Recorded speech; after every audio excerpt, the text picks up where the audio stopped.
ओम शांति। मुरली की तारीख है 29/4/2026। बाबा मुरली का सार बता रहे, मीठे बच्चे, पतित जगत से नाता तोड़, एक बाप से बुद्धि योग लगाओ तो माया से हार नहीं हो सकती। प्रश्न है, समर्थ बाप साथ में होते हुए भी यज्ञ में अनेक विघ्न क्यों पड़ते? परमात्मा साथ होते भी कारण क्या है?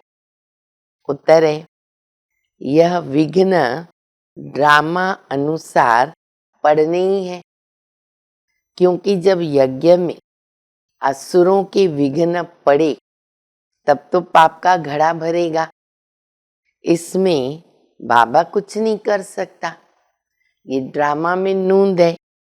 विघ्न पड़ने ही है, लेकिन विघ्नों से तुम्हें घबराना नहीं है।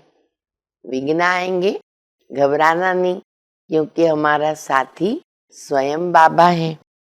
गीत है, कौन है माता कौन पिता है।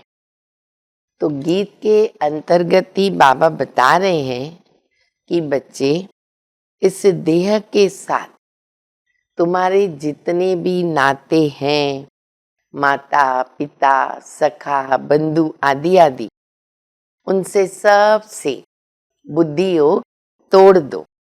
इस पतित दुनिया से बुद्धि का योग तोड़कर एक मेरे साथ ही जोड़ो। क्यों?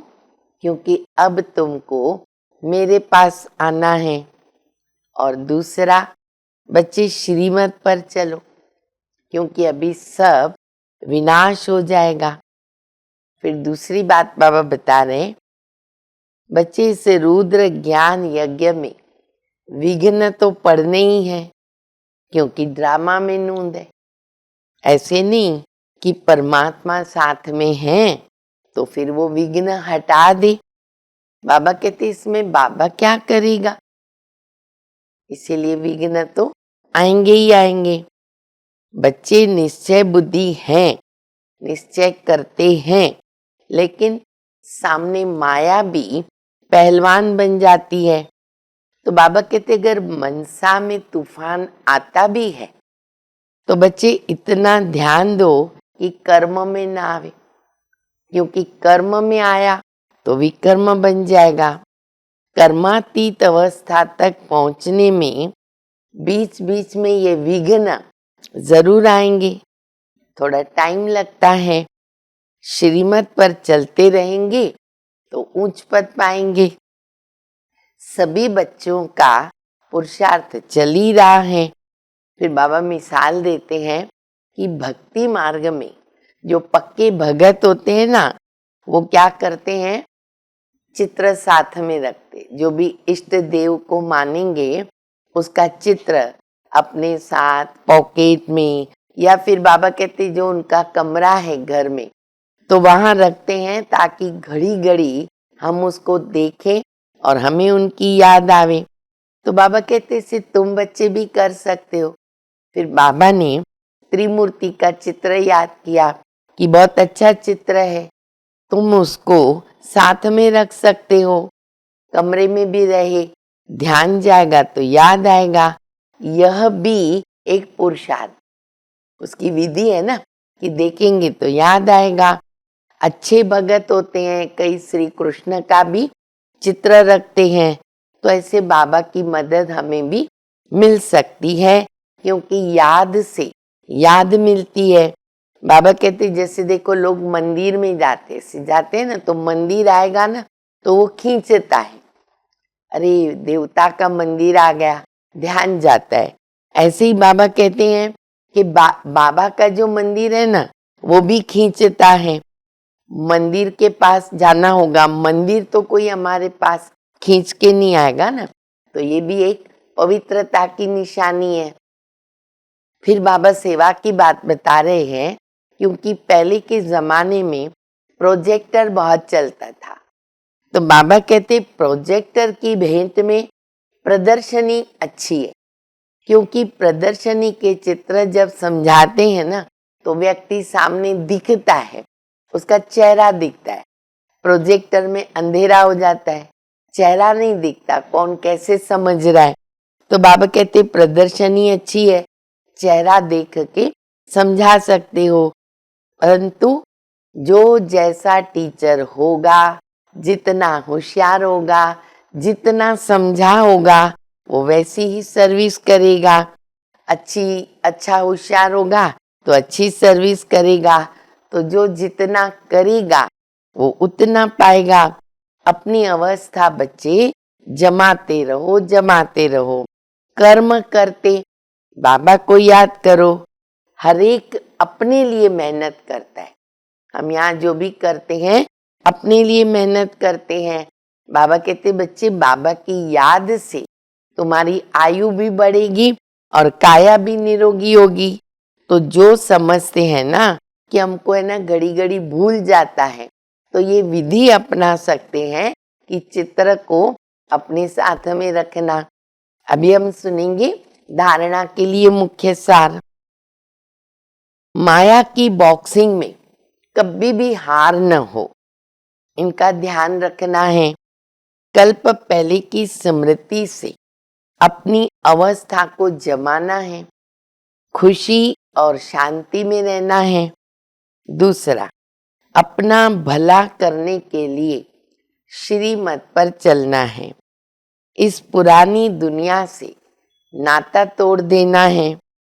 माया के तूफानों से बचने के लिए चित्रों को सामने रखकर बाप और वर्षे को याद करना है।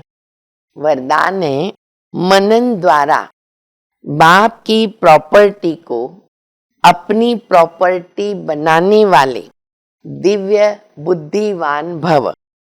बाबा के द्वारा जो भी खजाना मिलता है उसे मनन करो तो अंदर समाता जाएगा। प्रॉपर्टी तो सबको एक जैसी मिली हुई है, बाबा ने सबको एक जैसी दी है, लेकिन जो मनन करके उसे अपना बनाते हैं उन्हें उनका नशा और खुशी रहती है। इसीलिए कहा जाता, कहावत है कौन सी, अपनी घोट तो नशा चढ़े। जो मनन की मस्ती में सदा मस्त रहते हैं उन्हें दुनिया की कोई भी चीज, उलझन आकर्षित नहीं कर सकती। उन्हें दिव्य जन्म का वरदान स्वतः ही मिल जाता है। स्लोगन है, मन की उलझन को समाप्त करने के लिए निर्णय शक्ति को बढ़ाओ।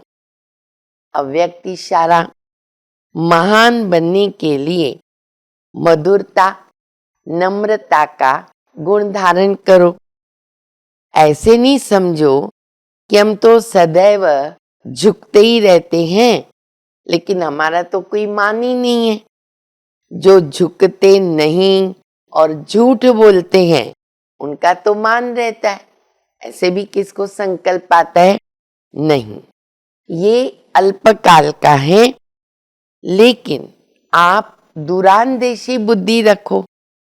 यहाँ जितनों के आगे झुकेंगे, अर्थात नम्रता के गुण को धारण करेंगे, तो सारा कल्प सर्व आत्माएं आपके आगे नमन करेगी।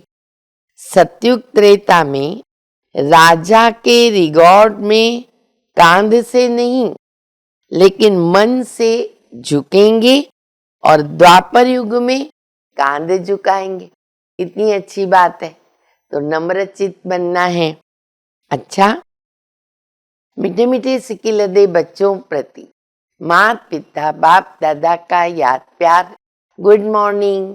रूहानी बाप की रूहानी बच्चों को नमस्ते। हम सभी रूहानी बच्चों की रूहानी माता पिता बाप दादा को याद प्यार। गुड मॉर्निंग, नमस्ते नमस्ते, शुक्रिया बाबा, शुक्रिया। ओम शांति।